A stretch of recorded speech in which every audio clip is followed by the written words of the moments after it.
Dios lo bendiga, mis amados hermanos y amigos. Esto es el programa Conozca la Verdad.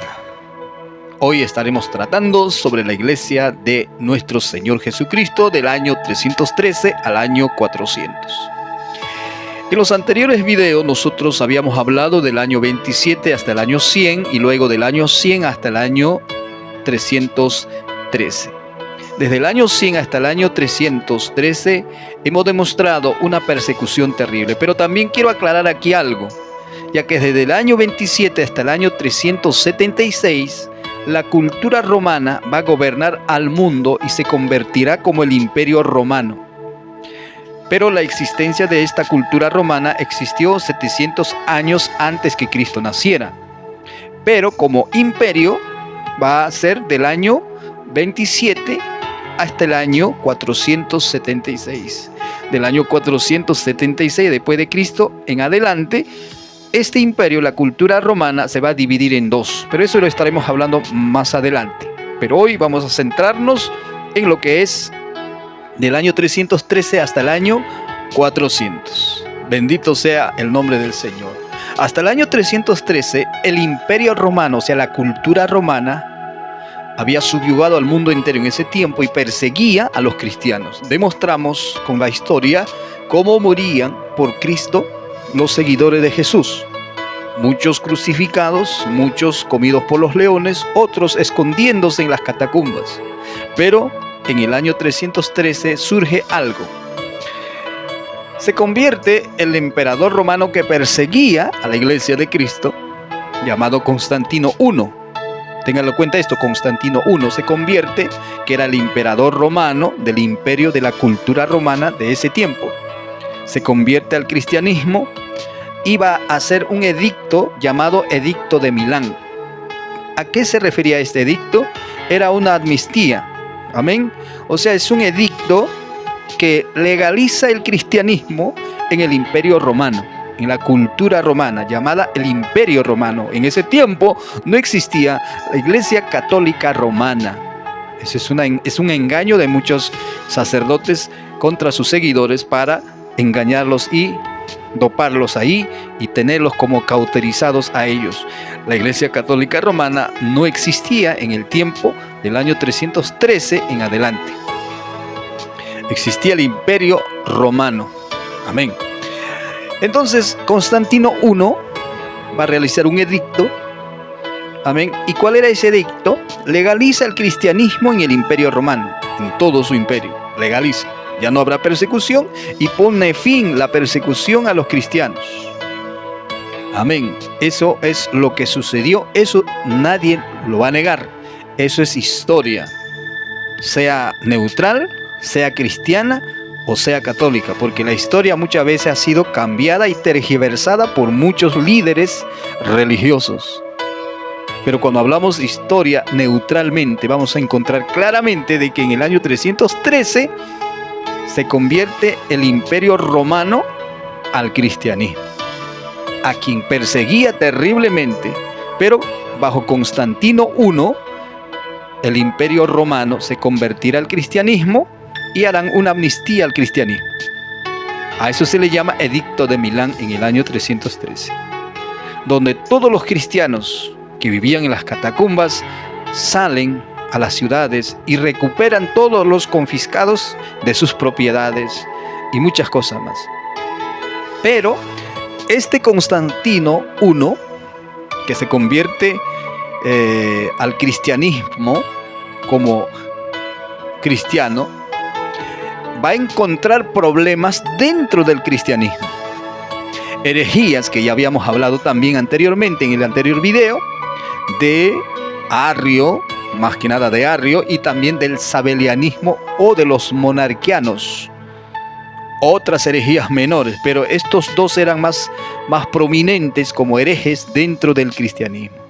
Viendo este problema, el emperador cristianizado Constantino I va a llamar a todos los líderes de su imperio, a los cristianos.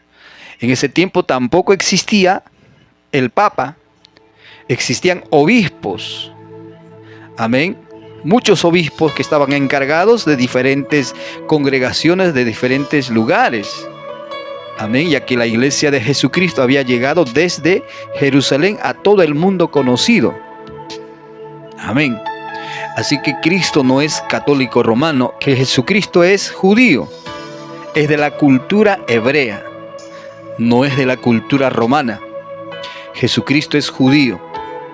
Además, Jesucristo no es netamente de Israel, nace a través de esta descendencia cultural llamado hebreo, judío, de la tribu de Judá. Jesucristo no es de la tierra, es del cielo. Vino a la tierra bajo la descendencia de David, de la tribu de Judá, como Mesías, como Salvador. En Israel nunca dijo: mi reino o mi templo será en Roma o allá en Vaticano. No, eso es una inferencia que más tarde vamos a estar hablando. En el año 325, Constantino va a convocar por este problema a todos los líderes de la iglesia primitiva apostólica hasta ese tiempo a un concilio, a una reunión de un debate de 2 meses aproximadamente, donde van a debatir sobre la teología del arrianismo y del sabelianismo, para ver si su doctrina estaban bien o no. Entonces llega el año, vinieron muchas personas, muchos líderes de la iglesia primitiva, algunos ancianos que ya no llegaron, pero la mayor parte, como 320 líderes de la iglesia primitiva, llegaron a Roma, llegaron al concilio de Nicea, convocado por este emperador para ver cómo se puede solucionar sobre este problema interno de la iglesia cristiana apostólica. Convoca el concilio de Nicea, donde se debaten y establecen y protegen la doctrina que ya se predicaba hace muchos siglos atrás, más conocida como la doctrina de la deidad o de la doctrina de la Trinidad de Dios. Porque esta doctrina estaba siendo atacado por el arrianismo y por Sabelio, modalista, que no quería creer en el Padre, en el Hijo y en el Espíritu Santo como distintos, pero de una sola esencia. No podía creer. Él decía, Sabelio decía, no, Jesús es el Padre, es el Hijo y el Espíritu Santo. Mientras Arrio decía que Jesús era una criatura del Padre. El único Padre es el Dios, mientras Jesús es una criatura. Estas cuestiones teológicas fueron solucionadas en el concilio de Nicea por 320 líderes de la iglesia primitiva, que ni siquiera eran papas, solamente eran obispos, más conocidos como patriarcas. Amén. Se establece y se hace un debate y queda ridiculizado y derrotado y condenado por la iglesia primitiva y por este concilio la doctrina del arrianismo y la doctrina del sabelianismo. Amén, más conocida como lo Jesús solo o la unicidad.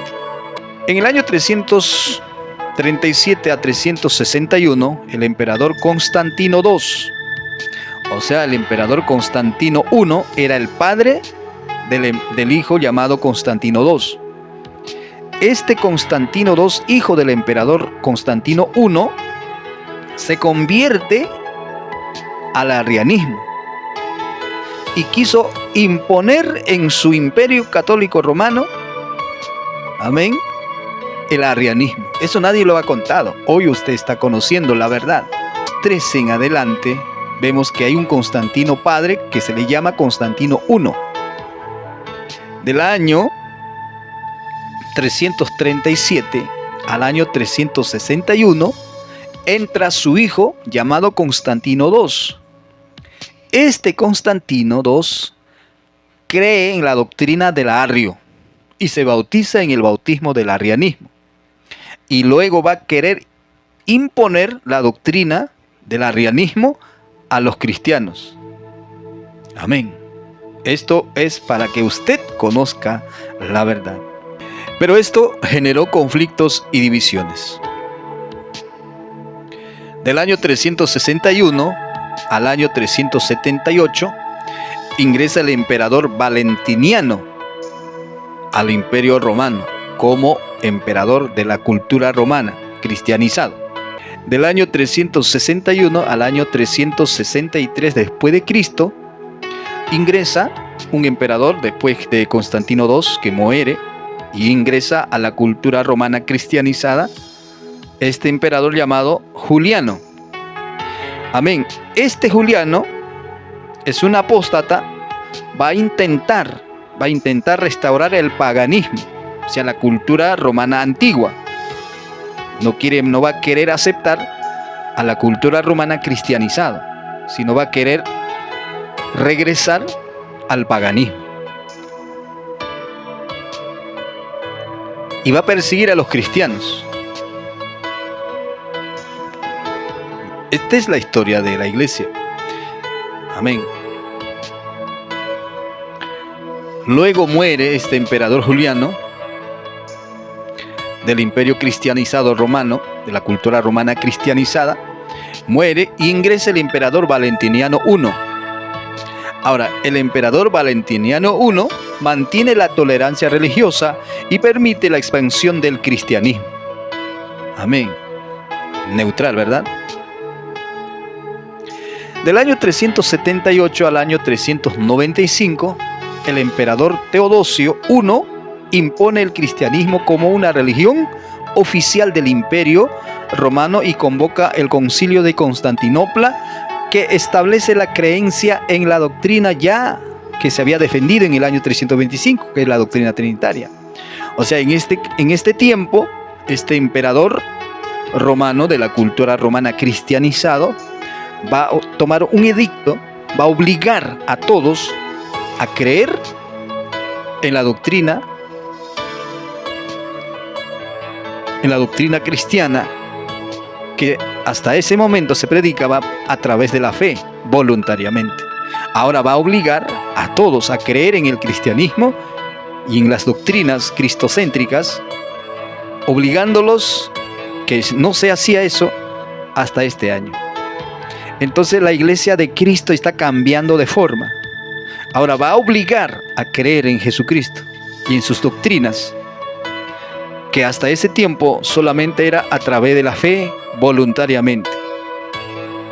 Del año 393 al año 400 después de Cristo, la iglesia se expande y se organiza, estableciendo liderazgos en cada pueblo, como obispos y presbíteros.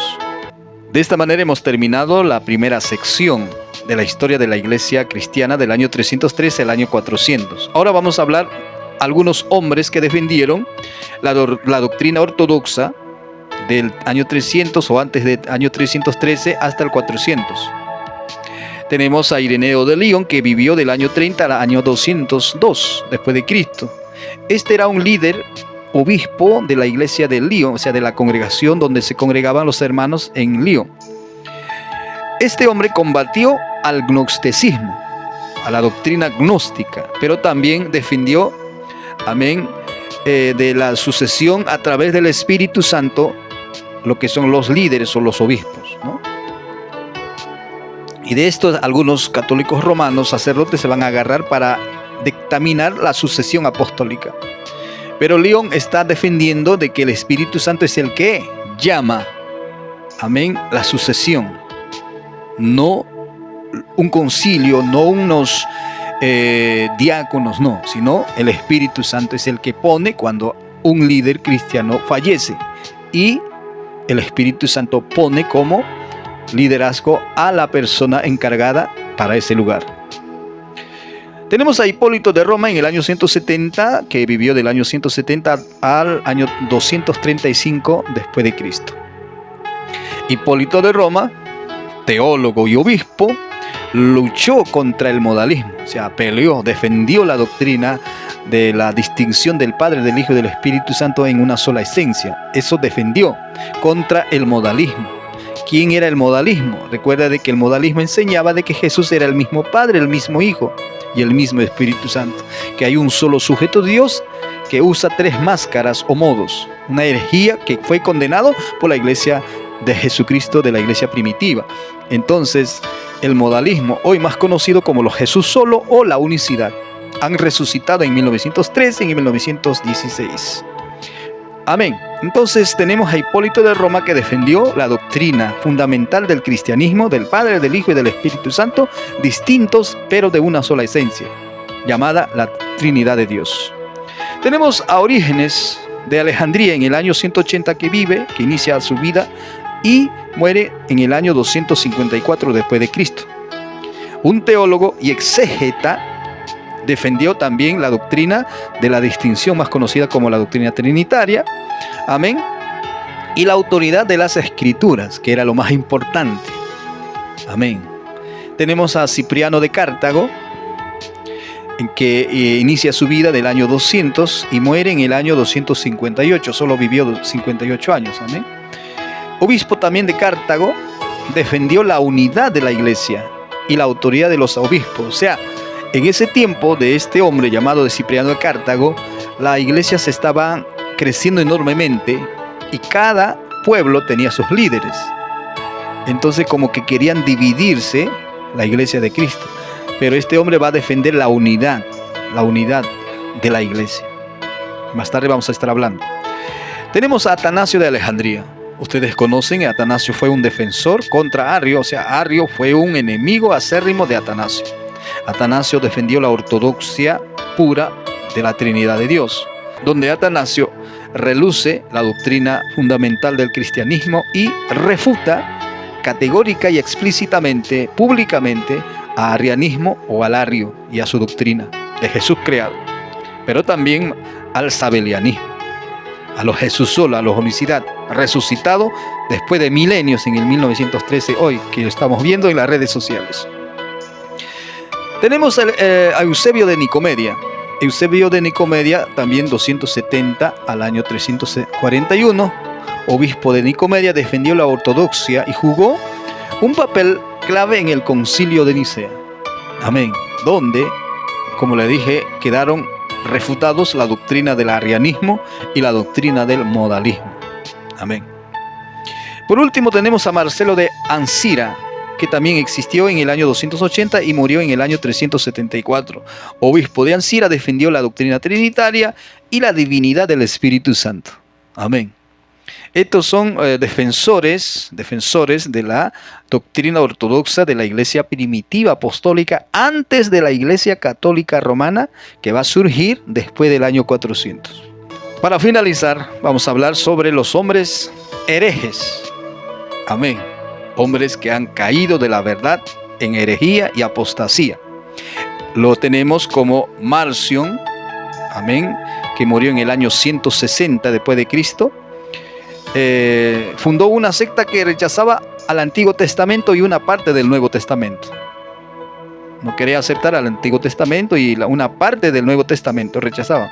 Era una herejía. Lo condenó la iglesia de Cristo. Amén. La iglesia apostólica y los líderes de la iglesia apostólica lo condenaron como hereje a este hombre. Tenemos a Valentín del año 100 que vivió hasta el año 160 después de Cristo. También, amén, un teólogo gnóstico, era un gnóstico que fue rechazado. Ustedes saben ya, los gnósticos fue destruido por el apóstol Juan con sus epístolas y la carta de Juan. Tenemos otro hereje llamado Pablo de Samosata, que vivió del año 200 al año 70. 70 años vivió este hombre, obispo de Antioquía. Fue acusado de adoptar ideas no ortodoxas sobre la naturaleza de Cristo, desafiando la doctrina de la Trinidad. Fue depuesto en el concilio de Antioquía en el año 268 después de Cristo. Se arrepintió. Gloria a Dios. Tenemos Arrio. Ustedes saben, esta doctrina del Arrio surge en Alejandría de Egipto, que Jesús es creado, que Jesús no es de la misma sustancia del Padre, no es coigual con el Padre, sino una criatura. Esta doctrina resucitó nuevamente a los años de 1890, por esos años resucitó. Gloria al Señor, esta doctrina llamado los testigos de Jehová. Y este Arrio vivió pues del año 256 al año 336. Durante esos años perturbó a la iglesia de Cristo y su doctrina trascendió hasta al año 380, donde alguien va a entrar y va a prohibir todas esas doctrinas. Y ahí cae también la iglesia primitiva en una herejía, ya que va a empezar a obligar a todos los feligreses a creer obligadamente en la doctrina y en Jesucristo, en la iglesia, o sea, en el mensaje. Van a hacer obligatoriamente ya el aceptar a Cristo, ya no por la fe ni voluntariamente. De esta manera hemos llegado a la parte final, dividiendo en 3 secciones sobre la historia de la iglesia cristiana del año 313 al año 400. Y hemos llegado al año 400. En este año, la iglesia de Cristo, o sea, las personas que creyeron en Cristo en diferentes pueblos del mundo conocido en ese tiempo, en el Imperio Romano y parte de otros imperios, se habían formado en 5 grandes centros del cristianismo, con 5 líderes que tenían el mismo dominio en estos centros y en sus provincias con la misma autoridad, todos los 5. Y era una competencia. Amén. Cuando el Imperio Romano cristianizado se divide en 2, uno de estos 5 centros grandes del cristianismo se va a adueñar de la iglesia de Jesucristo. Tenemos a Roma, Constantinopla, Antioquía, Jerusalén y Alejandría. Estos eran los grandes centros de la iglesia primitiva, con sus líderes en cada centro, amén, que tenían la misma autoridad que los 5. Y se les llamó por primera vez aquí patriarcas o obispos de la iglesia. Los 5 tenían la misma autoridad y competían hasta que el Imperio Romano cristianizado se debilita y se divide en el año 476. Entonces el Imperio Romano cristianizado se va a dividir en Occidente y Oriente. Uno va a ser el centro en Roma y el otro va a ser en Constantinopla. Y estos 2 centros van a empezar a competir hasta que la cultura otomana destruye Constantinopla y permanece Roma. De tal manera que la iglesia será adueñado por este centro del cristianismo en Roma. Como les dije, desde entonces en adelante la lucha por el dominio del cristianismo fue en Roma y Constantinopla. Constantinopla cae por el Imperio Otomano y queda Roma y se adueña todas las cosas de la iglesia de Cristo, Roma. Amén. De esta manera llegamos al año 400. Esta es la iglesia de Cristo. En el otro video estaremos hablando del año 400 al año 600, donde formalizará el Imperio Romano usando la Biblia con el cuento de que ellos son los dueños de la iglesia primitiva y formarán la Iglesia Católica Romana. De esta manera, usted está conociendo que la Iglesia Católica Romana es por la competencia de los 5 grandes centros de la iglesia primitiva. Les repito: Roma, Constantinopla, Antioquía, Jerusalén y Alejandría. Los demás fueron conquistados por los otomanos, mientras Roma queda, pero se paganizará. De ahí en adelante, la iglesia primitiva apostólica. Gracias, hasta aquí hemos llegado. Usted ha conocido la verdad sobre la historia de la iglesia cristiana del año 313 al año 400. Dios lo bendiga.